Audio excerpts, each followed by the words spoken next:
ఈశానాం జగతోస్య వెంకటపతేర్విష్ణోః పరాం ప్రేయసీం తద్వక్షస్థల నిత్యవాసరసికాం తక్షాంతి సంవర్ధినీం పద్మాలంకృతపాణిపల్లవయుగాం పద్మాసనస్తాం శ్రియం వాత్సల్యాది గుణోజ్వలాం భగవతీం వందే జగన్మాతరం అని. ఆమె బిడ్డలందరి పట్ల పొంది ఉన్నటువంటి వాత్సల్యం అది. ఆయన యొక్క దయయే లక్ష్మీదేవిగా పిలవబడుతుంది. అందుకే ఆయన గుండెల్లో స్థానాన్ని పొందింది ఆ తల్లి.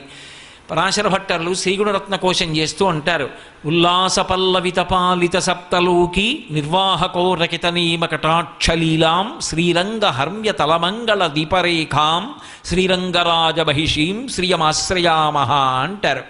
ఆ తల్లి 7 లోకములను కూడా హేళగా తన కడగంటి చూపు చేత ఐశ్వర్యాన్ని ఇచ్చి, తేజస్సునిచ్చి, చైతన్యాన్నిచ్చి, ఫలవంతం చేసి, సంపదనిచ్చి